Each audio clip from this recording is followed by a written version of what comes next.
Bueno, les decía que íbamos a tener dos invitados realmente muy profesionales, técnicos, que vamos a hablar sobre, con la excusa del Día de los Humedales, que fue hace unos días, vamos a hablar del agua en general, muy importante ahora con este calor brutal que tenemos, así que me parece que vale la pena.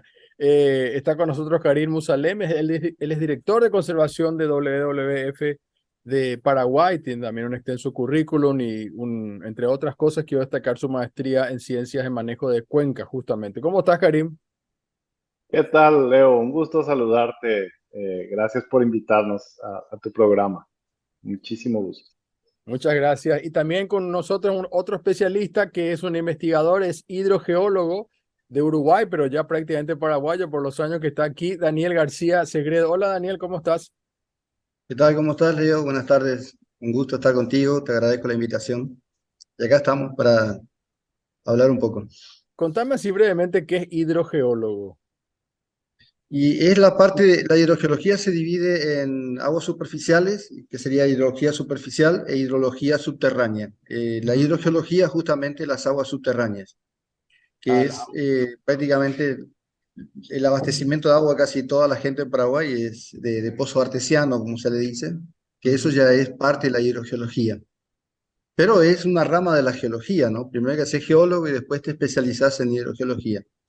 Así es. Ok, ok. Bueno, estupendo, así uno sabe, porque hay cada profesión, ¿no? Está muy técnica. Sí. Bueno, empecemos por el tema del agua en el sentido de, claro, nosotros vivimos en un país que tiene tanta agua que no nos damos cuenta y terminamos desperdiciando mucha también, Karim, ¿no? A veces la gente, Ujú. o sea, se va a afeitar y deja el agua prendida 15 minutos mientras se está afeitando.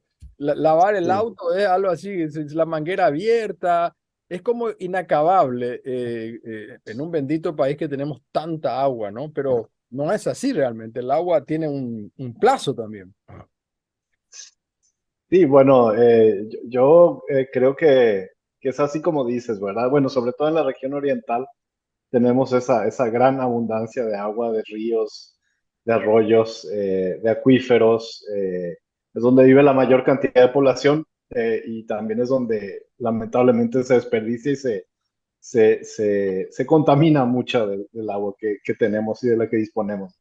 Pero también quiero mencionar que hay otra gran región del país, que es el Chaco, ¿verdad? El Chaco paraguayo, pues que es un contraste muy fuerte, ¿verdad? Y al contrario, el agua es un recurso muy escaso, la precipitación es muy reducida.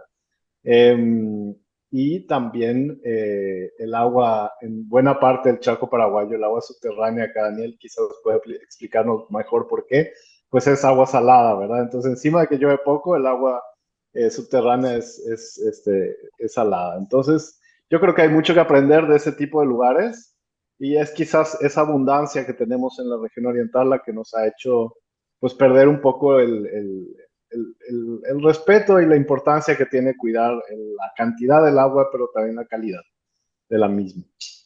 Yo más de una vez creo que conté una anécdota de un profesor nuestro de Israel, porque en Israel tampoco llueve y hay poquísima agua, que dos cosas le pasaba a este señor, que era un profesor que era israelí. Una, que Ujú. cuando llovía y veía Asunción con todas las inundaciones y las calles llenas de agua, él se agarraba la cabeza y quería juntar, ¿no? Porque no podía creer tanta agua en las calles. Y la otra es que él andaba corriendo cuando escuchaba una gotita de agua en los baños, ¿verdad? Y entonces él se iba pronto a cerrar la canilla porque tenía esa conciencia, como vos decís, de la necesidad o de la falta de agua, y que nosotros exactamente al revés. Bueno, y hablaste del Chaco. Esa es una linda pregunta, trasladarle a Daniel un poco. Daniel, ¿por qué el agua en el Chaco es salada? ¿Había un mar ahí, como se dice? Sí, el tema del agua en el Chaco es primero que la recarga se hace prácticamente del acuífero Irandá, que es el acuífero regional, en la zona de Bolivia. Entonces el tránsito del agua, el movimiento del agua en un acuífero bajo la superficie es muy, muy lento. No es como el agua superficial, que hoy llueve en el Pantanal, en una semana tenemos inundado Asunción, ¿no es cierto? Acá es diferente. Entonces ese tiempo de tránsito dentro del acuífero va tomando sales de los propios sedimentos en los que está albergada esa agua, ¿no es cierto?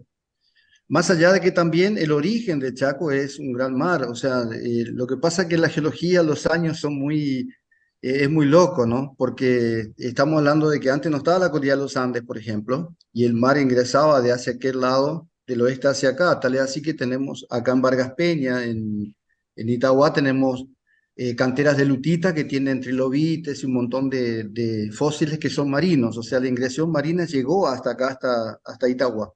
Entonces, luego surgen los Andes y queda como una gran palangana que se fue rellenando con el propio sedimento de los Andes y las sales que tenía se fueron quedando incorporadas a los sedimentos. Entonces nuestra agua prácticamente es salada. Cuando tiene mucho tiempo en el acuífero se va volviendo salada.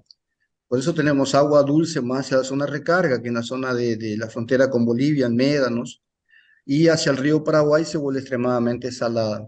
O sea, va pasando de salobre a salada, ¿no?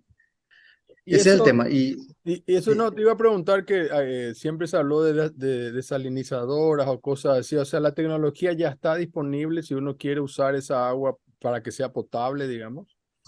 Sí, tenemos la desalinizadora. De hecho, siempre se habla de las famosas desalinizadoras de la Secretaría de Emergencia Nacional, que no están en funcionamiento, creo, por cuestiones políticas, pero en realidad Filadelfia tiene desalinizadoras para abastecer de agua al hotel, la comunidad, el hospital y demás. También creo que hay Ujú. en Loma Plata, había dos, una se instaló, la otra se devolvió, porque el problema de las salinizadoras en el Chaco es que así como tú tomas una cantidad de agua salada, una parte la potabilizas y después hay un rechazo que es prácticamente el 50%, donde todas las sales se quedan acumuladas, o sea que se duplica la cantidad de sales.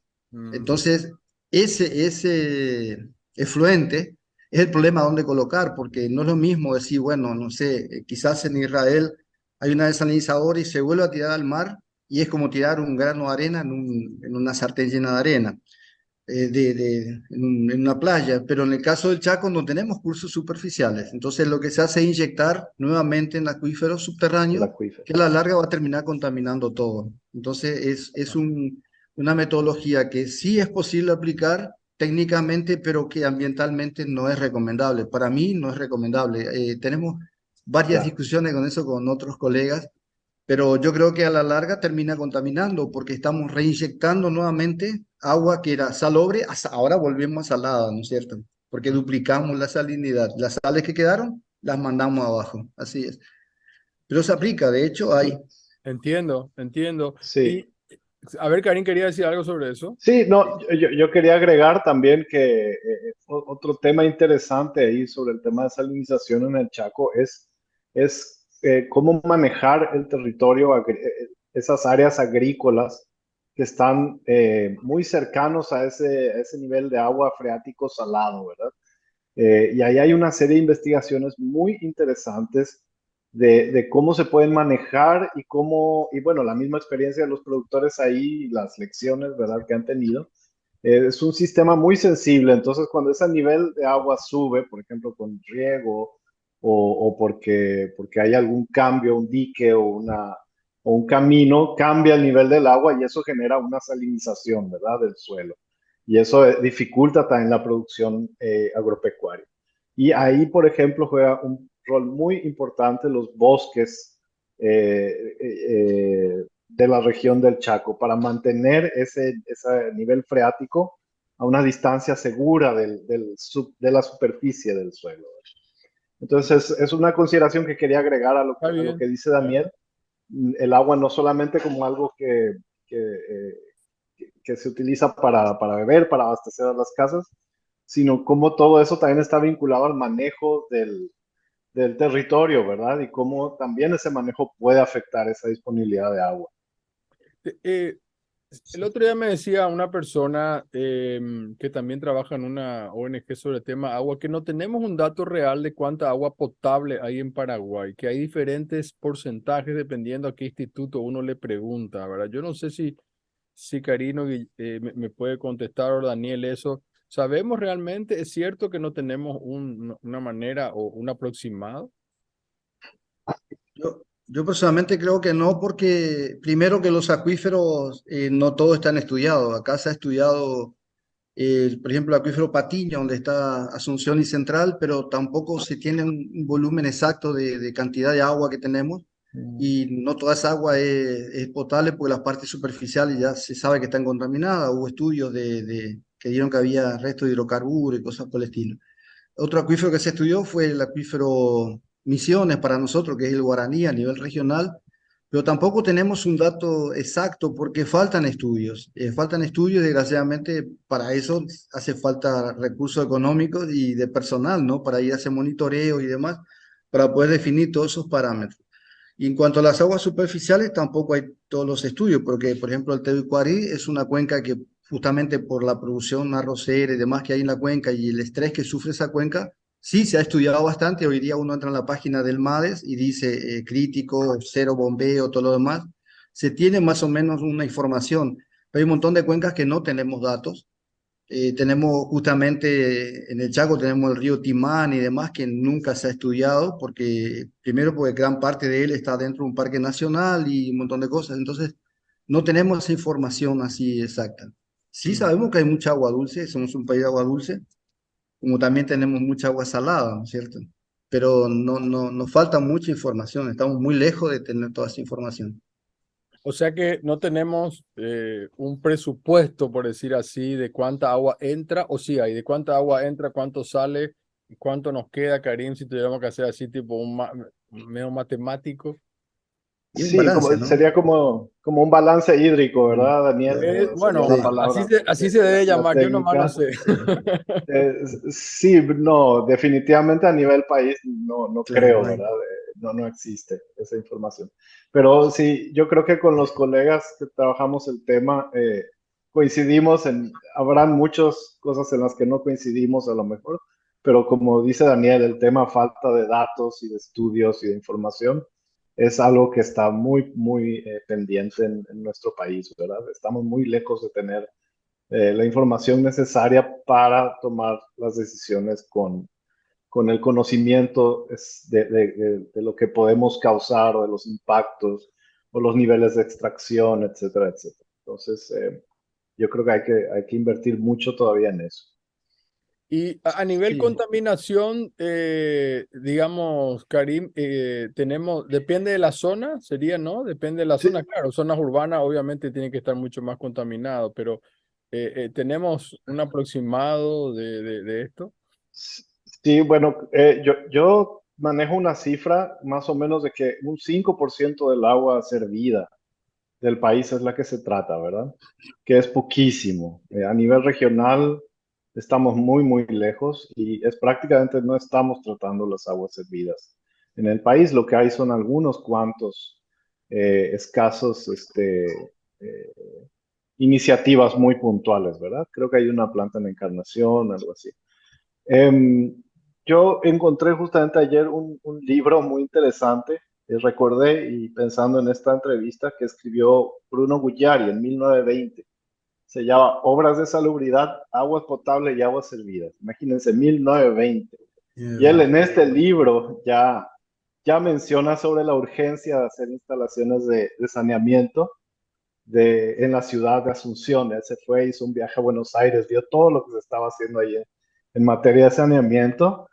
Y al final del libro dice, bueno, podemos seguir eh, echando el agua servida a la correntada, porque en ese entonces, pues te imaginarás que no era tanta gente ni tanta contaminación, pero aún así él decía que había ya que ir pensando en esas grandes obras de tratamiento de aguas, ¿verdad? El libro es muy interesante porque destaca toda esta información muy técnica hace 100 años. Entonces, yo creo que no hemos avanzado mucho en términos de, de, de, de las sugerencias de Bruno Pero es Guglielmi. a ver, Daniel, es por un tema de costos, es muy caro tratar el agua servida. Pregunto, ¿no? Porque yo, por ejemplo, no me quiero poner ejemplo de nada, pero acá, como estaba hablando recién Karim, que tiene su aire acondicionado con panel solar, nosotros hicimos una plantita de tratamiento de agua acá en mi casa, ¿verdad? Con aguas acuáticas y tal, o sea que el cien por Mm, ciento del agua acá en mi casa se recicla y va a la huerta. claro. Solo le sabe eso porque siempre Sí, sí. trabajamos juntos para mí ese es mi orgullo, ¿no? Mi huerta y mi tratamiento de agua, ¿no? Me enorgullezco con eso, claro, pero es una casa, una quinta. Digo nomás, es muy caro hacer estos procesos. Y sí, realmente, según lo que siempre se lee en los diarios, el costo del saneamiento que estaría faltando, hablan de cientos de millones de dólares, ¿no es cierto? Quizás no sea tanto si se hace sin mucha corrupción, ¿no? Porque esa es la realidad, o sea, a veces se dice, bueno, vamos a hacer, o sea, es mi posición de que muchas veces se habla de que vamos a hacer falta de tratamiento, el lago Pacaraí se contamina porque no hay cloaca y todo lo demás, pero realmente la gente que vive, por decir, en Capiatá, que tiene su casa con un pozo ciego, esa agua servida mínima no va al lago. Quizá va al acuífero, pero no va al lago de Pacaraí. Entonces no es que toda la población contamina el lago. Entonces no hablamos de las industrias, por ejemplo, que sí tendrían que tener un plantas de tratamiento, porque una industria puede contaminar más que toda la población de Central, qué sé yo, por decir así, ¿no? Un matadero, frigorífico. Entonces, habría que hacer un estudio bien hecho, serio, realmente, para poder definir qué es lo que más es lo más prioritario para poder proteger las aguas, ¿no es cierto? Si es el sistema cloacal de la ciudad o si realmente hay que controlar las plantas de tratamiento de todas las industrias. No estoy en contra de las industrias, al contrario, pero las industrias tienen que estar también acompañando al medio ambiente, ¿no? Porque todo es un mismo conjunto. Entonces yo creo que pasa por ahí la cuestión. Ahora, Ujú. que caro es caro y sí, hace falta los estudios, hace falta un montón de cosas, pero sabemos cómo nos manejamos, desgraciadamente, hay que ser realistas, ¿no? Por eso que para hacer en Asunción mismo tenemos grandes problemas. Acá frente a mi Claro. casa pasa una cloaca que le hicimos nosotros, pagamos para hacer, para conectarnos al SAP porque teníamos varias casas y no podemos tirar a la calle, ¿no es cierto? Y viene de otra organización de acá al lado, de gente de mucha plata, y se reventó ahí, sale en la calle y ahí está. O sea, es una cuestión de planificación, de inversión y de hacer las cosas bien. Yo creo que por sobre todas las cosas, hacer las cosas bien y los números claros, ¿no es cierto? Y no sé si es tan caro realmente, como se dice, ¿no? Que sale 800, 1.000 millones de dólares, no sé qué. Pero Ujú. es mi Claro, posición, pero ¿no? hay Capaz una que yo parte que, desconozco, sí, y ya hay yo una desconozco parte un que montón de es datos. Hay una parte que es el Estado y otra parte que son las industrias privadas, ¿no? Que tienen la Sí, obligación claro, también de hecho de hacerlo, ¿no? O sea, esto es claro. clave. Eh, Sí, sí, Karim. Claro. Bueno, no, yo creo que ya cambiando un poco el foco de la conversación, también pensando en esto que recién celebramos, que es el Día de los Humedales, es la importancia, ¿verdad? Y vinculando ahorita que me dijiste que en tu casa purifican el agua con plantas acuáticas y eso, es el gran rol que tienen los humedales en proveernos de esa agua limpia y con buena calidad y también en regular ese caudal a lo largo del año, ¿verdad? Y esos humedales, pues ahí tenemos una gran riqueza de humedales también en Paraguay. Los humedales que están en el corredor, en la planicie de inundación del mismo río Paraguay, Paraná. Hay otros humedales como el Pantanal, que son transfronterizos. Y en ese sentido también hay que pensar que muchos de los recursos hídricos que tenemos en nuestro país son compartidos, si no es que todos, ¿verdad, Daniel? claro. Con los países vecinos. Entonces eso habla de una necesidad de gestionar esos recursos adentro de nuestro país, pero también pensando en los impactos y lo que nos pueden impactar también los vecinos, ¿verdad? Es una situación pues que hay que llevar con mucha diplomacia también, supongo, y que requiere de un conocimiento no solamente de lo que pasa en nuestro país, sino en la cuenca grande. Entonces, por eso ese es el tema de pensar a nivel de cuenca, ¿verdad? De ríos y arroyos, y no solamente el tramo que está en nuestro país, sino en todo lo que se origina, de dónde viene esa agua y hacia dónde va, que muchas veces no es solamente dentro de nuestro país. No, de hecho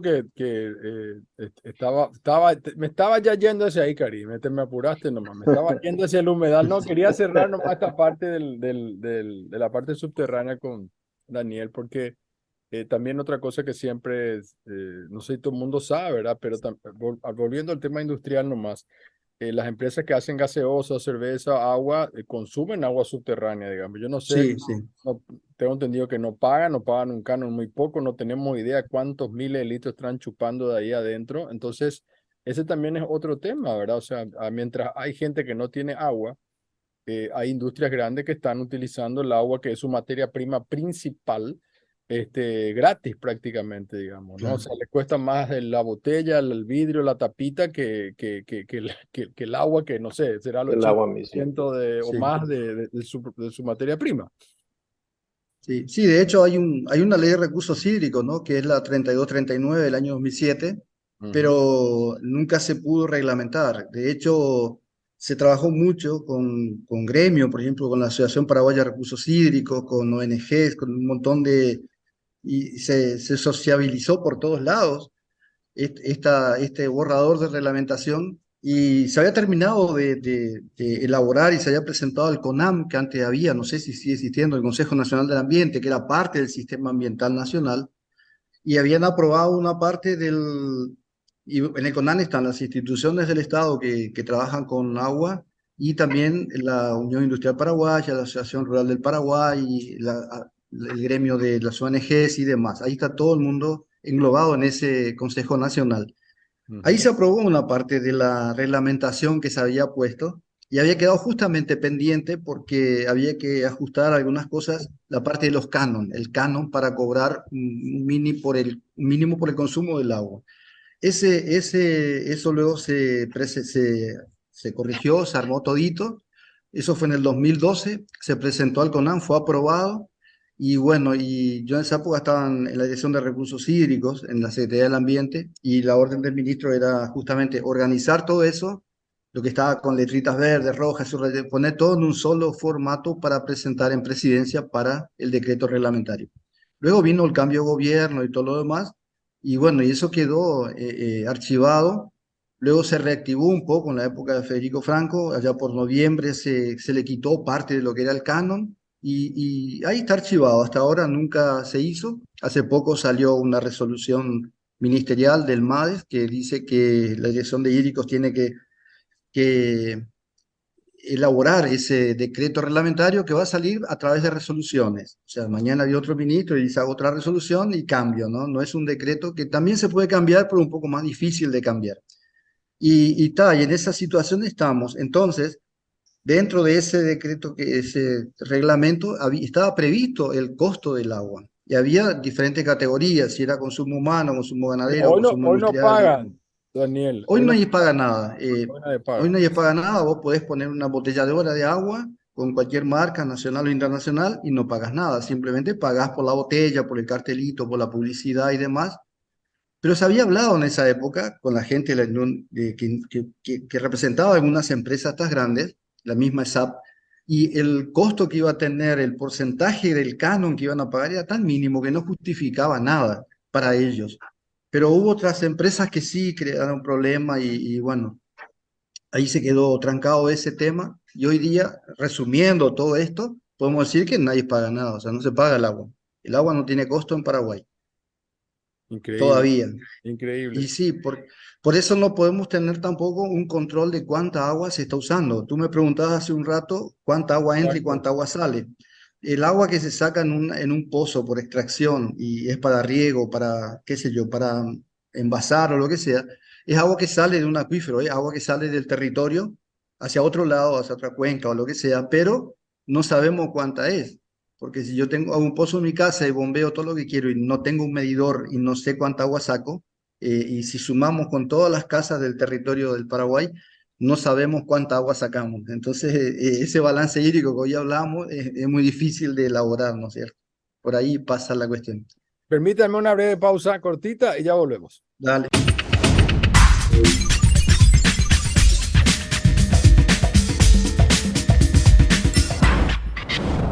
Bueno, querido Karim, ¿cómo definimos un humedal, digamos? ¿Existen tipos de plantas? Cualquier planta que está al lado del agua ya es un humedal. ¿Hay digamos, una cantidad de metros? ¿Cómo se hace este cálculo? Bueno, pues son preguntas no muy sencillas, ¿verdad? Pero sí es un área que por lo frecuente es que esté o pase cierto tiempo del año con agua, ¿verdad? Con una lente de agua.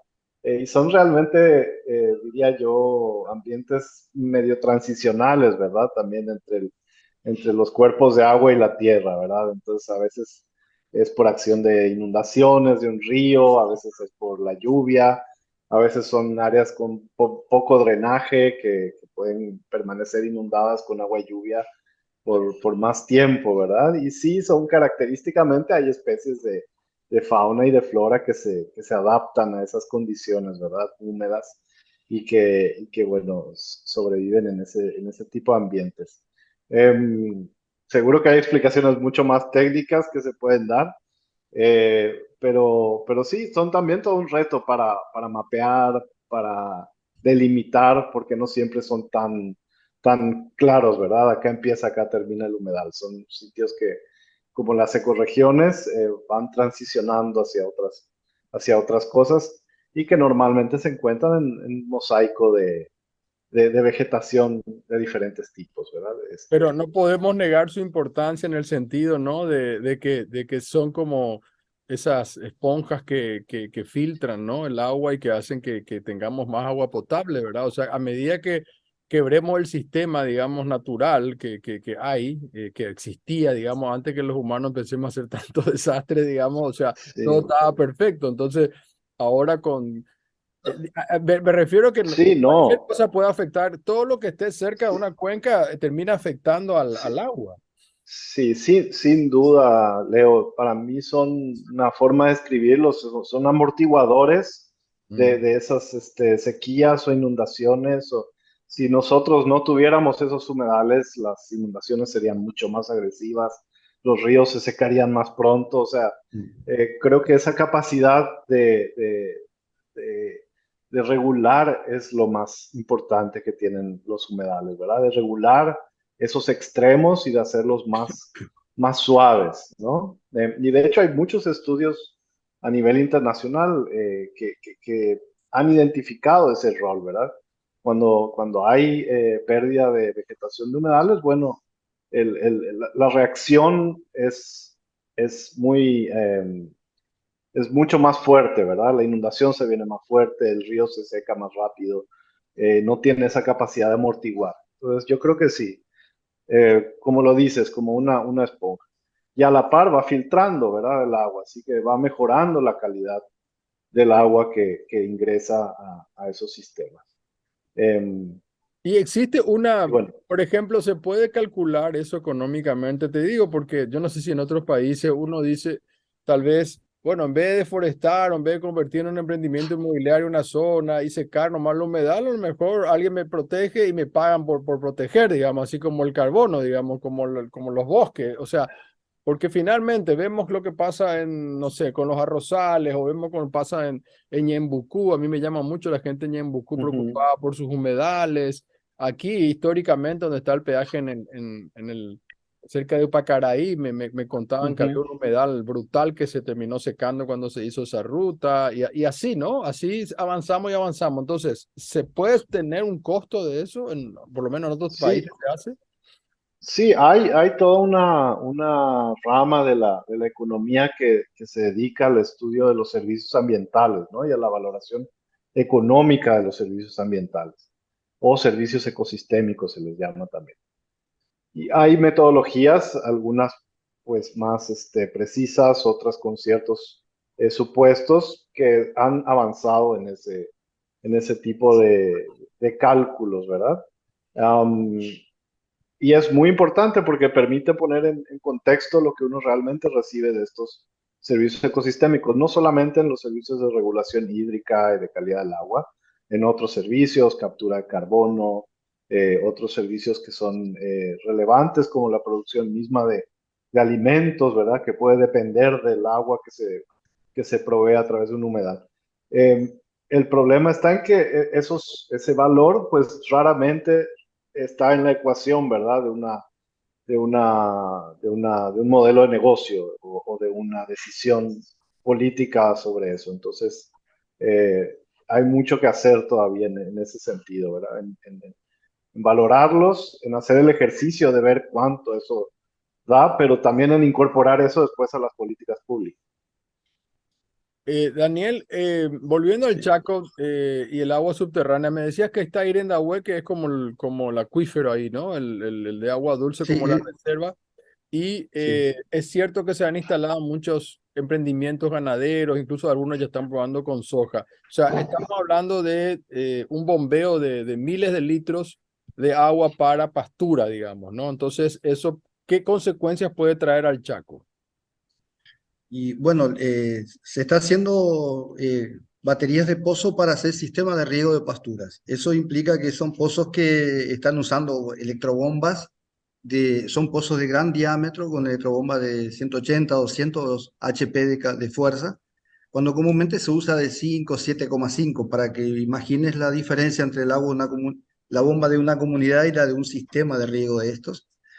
Y el tema es que sacan 250.000, 300.000 litros por hora en un acuífero que es agua dulce, pero que es un sistema acuífero donde tenés agua, capas de arena, arcilla, que en una parte pueden estar separados, pero en otro lugar esas se pueden comunicar, digamos, el acuífero superior con el inferior. Entonces, cuando vos forzás el agua de sacar más agua de lo que es posible, va a llegar un momento que el agua salada va a ingresar y va a producir una salinización del acuífero y va a volver salado los pozos que dan agua dulce, ¿no es cierto? Entonces, eh, más allá de que puede producir también un rebajamiento de los niveles, ponerle si hoy el nivel está en la zona de La Patria a 25 metros de la superficie, puede bajar más, porque el nivel del agua baja, o sea, se saca más agua de la que ingresa.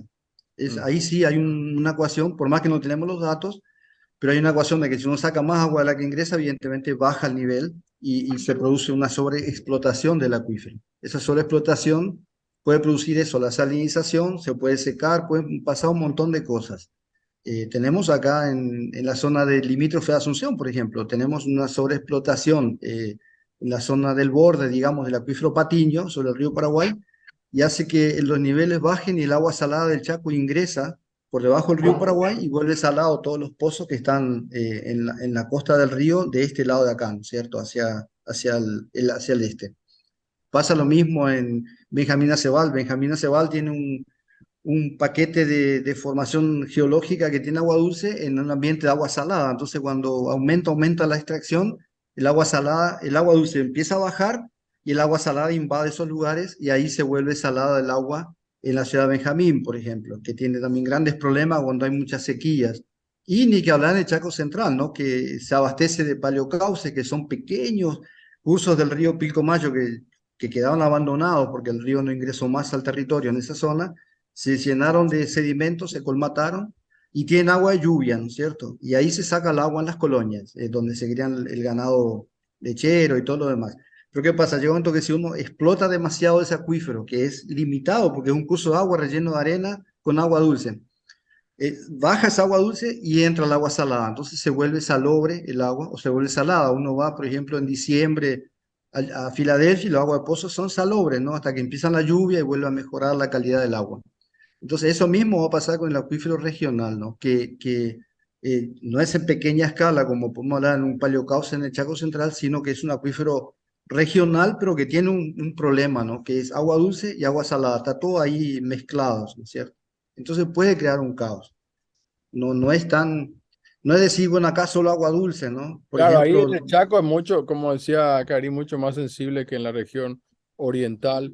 Y Karim, sí, ¿cuál es la relación que hay entre la deforestación y la falta de agua, digamos? Porque también algo que parece ser que la gente no logra entender.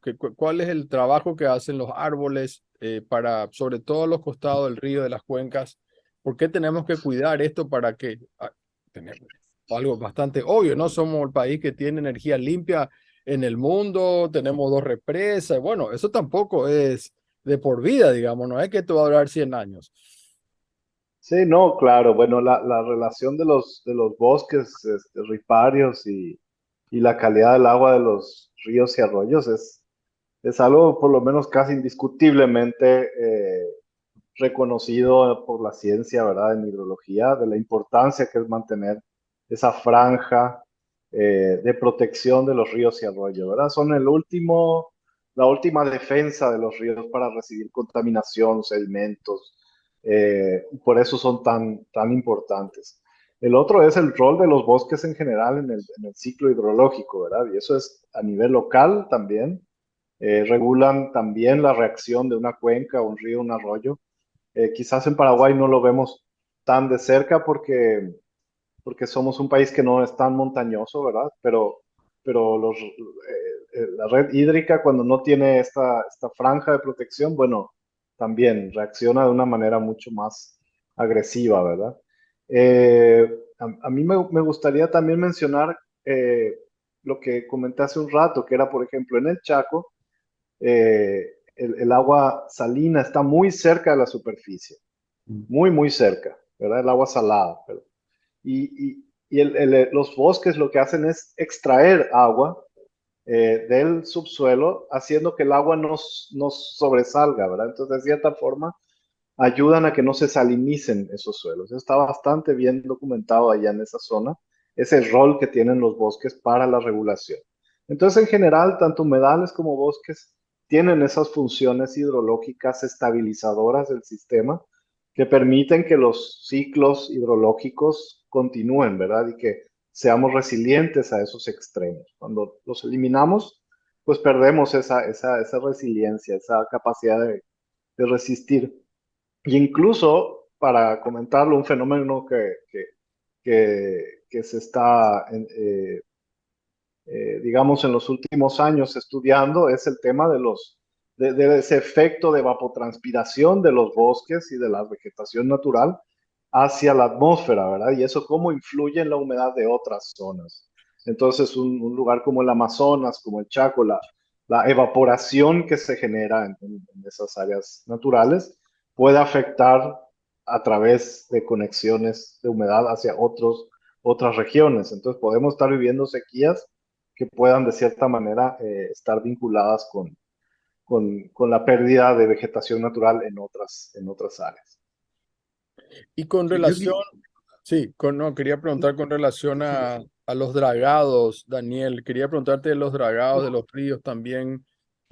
Ahora se habla de la hidrovía, se habla de muchas cosas, entonces, ¿cómo hacer para que estos dragados mantengan el cauce natural y no se conviertan en es porque puede ser como un tapón, ¿no? Uno abre y después se nos viene todo lo que quedó el pantanal para abajo y se nos acabó todo. Sí, el dragado no sé bien cómo lo hacen porque tengo entendido que ellos dragan y no sacan afuera, sino que se tira al costado, en el mismo río, ¿no es cierto? Eso es lo que tengo entendido, ¿no?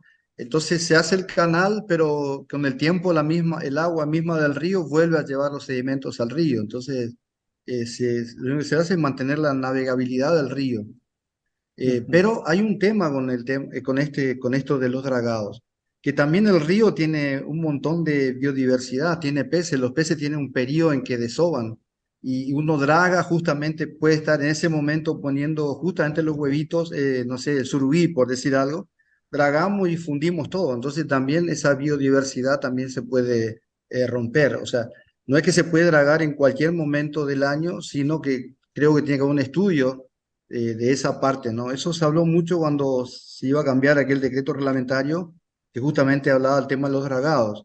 Se discutía por este tema, ¿no? Pues uno, por toda la biodiversidad que hay. Después estaba el tema de que hay partes que tenían que dinamitar, por ejemplo, creo que eran remanso, y eso también crea todo un problema. Si se bajan los niveles, al dragar se baja el nivel del río también, ¿no? Porque uno draga, profundiza y puede bajar el nivel del río. Eso hace que el agua que viene, que descarga de los acuíferos, también va a bajar el nivel de los acuíferos. Es todo un tema, no es Sí. simplemente dragar a lo loco, sino que tiene que ser algo estudiado, ¿no es cierto? Yo participé, te cuento, un estudio que hizo Itaipú allá por el 2000, había una sequía muy grande y iban a rebajar la cota de la represa, creo que de 200 a 200, de 20 a 200, y el estudio que querían hacer, que fue lo que yo hice, era un estudio de todos los pozos que estaban de agua, pozos profundos de agua en la cuenca del lado paraguayo, desde Hernandaria hasta Salto Guairá, para ver cómo podría afectar el nivel del agua en los pozos, el rebajamiento del nivel de agua del embalse de Itaipú. porque el problema era que después le iban a demandar, ¿no es cierto? Porque iba a crear un problema para toda esa gente. Entonces, para que veas que no es tan así, decir, bueno, vamos a dragar y dragamos, hay que hacer todo un estudio, ¿no es cierto? Sí, Así es. sí. A No, yo ver, quería acotar, sí, Karim sí. quería, me parece que estaba con ganas de decir algo. Ah, dale, dale. Sí, sí. No, yo apoyando a Daniel en cierta manera que el dragado responde a una sola función del río, ¿verdad? Que es la Sí, navegabilidad. Y en exacto. ese sentido, a veces pareciera que es la única función del río y pues tenemos que reconocer que no es la única, por supuesto, ni la más importante. Es una más y en ese sentido, pues habrá que ver estrategias que permitan atender todas esas funciones del río y mantener todas esas funciones del río y que no se priorice solamente la navegabilidad, que quizás tiene un impacto muy pequeño sobre un sector también con ciertos intereses, ¿verdad? A Claro, mí, porque del río dependen los pescadores, un montón de gente que vive del río, Sí, ¿no es el cierto? agua. Ese es el tema. y el agua que consumimos también, ¿no? No, lógico también, Ujú. por supuesto, sí. Sí, no, está muy bien eso que dice Karim, porque cada uno ve de su, de su cristal, ¿no? Sí, Y desde su punto de vista. hay una palabra que encontré, biocapacidad. ¿A qué se refiere, Karim? Bueno, yo supongo que se trata de esa capacidad de los sistemas naturales de soportar este tipo de cosas, ¿verdad? Hablamos de recibir desechos o de recibir esa, ese tipo de efectos. Es lo que yo entiendo del concepto. Pero bueno, hemos hablado acá de varias cosas, por ejemplo, bueno, quizás un, eh, un dragado no hace nada, pero 10 no Claro. sabemos, 100, 1000, entonces es hasta dónde el sistema aguanta, ¿verdad? Hasta dónde el paisaje y las funciones pueden soportar estos efectos acumulativos Sí. de diferente tipo, ¿verdad? Ya sea de contaminación, o sea de modificación, o sea de pérdida de, de- de vegetación, etcétera. Yo creo que falta mucha información y también siento que a lo mejor eh, es, muchas de las cosas que hemos hablado pueden interpretarse como que no hay que tocar nada, ¿verdad? Y pareciera que no es tampoco eso lo ideal, sino es tomar los datos y actuar en base a esa información. Y sí también establecer mecanismos precautorios, ¿verdad? Que en el caso de que no existe, bueno, habrá que tomar también ciertas medidas que cuiden que no sobrepasemos esa capacidad, ¿verdad? Del sistema. Claro, tenemos que convivir entre todos y hay diferentes cosas, ¿no? Está la industria, está la gente, etcétera, etcétera, ¿no? Entonces hay que ver cómo equilibramos para todos, ¿no? Porque al final el agua es un recurso que no es, como decíamos antes, ilimitado, ¿no? Hay lugares donde viven. En Paraguay, hasta ahora, ¿no? Mucha gente va a buscar agua. Mi vecina el otro día estaba sin agua, me pedía por favor, hacía 45 grados. Ujú. Bueno, de hecho nosotros tenemos una manguera especial para darle a ella, pero eh, es realmente terrible, ¿no? En esta época de calor, cómo se necesita el agua. Yo leí el otro día, no sé si ustedes han leído o si es un mito, porque me asustó mucho la noticia que decía que, y ya nos estamos yendo, que prácticamente el agua de lluvia ya dejó de ser potable. Eso es real, no sé si leyeron algo al respecto, porque la verdad que me agarré así como, ¿será que ya llegamos hasta el límite, digamos? ¿De Y dónde era el estudio, Leo? vos sabés que leí en un diario argentino, y lamentablemente no tengo a mano para decirte, pero era sacado de algún estudio, de algún, no sé, no tengo a mano para serte sincero, pero Sí. me asustó mucho. Yo sé que ya me habían dicho a mí que el agua de lluvia por ahí de las zonas donde hay mucho sojal y eso sí, ya puede tener glifosato y que se ha encontrado en Argentina, por ejemplo, en algunos cultivos de papa y cosas así, restos que venían desde la lluvia. Pero si ya es a nivel global, estamos ya, ya en el horno, como dice alguno, ¿no? Sí. Sí. Daniel, ¿qué dices? No, yo sé que siempre se habló del agua ácida, por ejemplo, en las ciudades, ¿no? Ajá, Por ejemplo, San Pablo, sí, ciudades muy grandes donde hay el escape de los vehículos. Antes, por ejemplo, las naftas tenían mucho azufre y otros químicos que se han ido reduciendo, ¿no? Que hacían que el agua fuera ácida, por eso había problemas hasta con las estatuas y demás que eran corroídas por el agua de lluvia. sí. Yo leí las pasadas titular en algún diario de acá salió, eso sí, de que el agua, pero la verdad que no pude leer el artículo. Pero no creo que toda el agua de lluvia esté contaminada, porque depende por dónde pasa esa lluvia. Tenemos el tema aquel de los ríos vivos, ¿no? Los ríos voladores, el agua de la Amazonia que Flying viene. Rivers. Eso viene agua limpia de la Amazonia, que viene por el Chaco y tira hacia acá, ¿no es cierto? Claro, a medida que vamos sacando la forestación, vamos deforestando y demás, ahí la evaporación que hay también, seguramente hay productos químicos que se van y se acumulan y vuelven con la lluvia, ¿no? Porque todo lo que tiramos por arriba cae, eso es así, ¿no?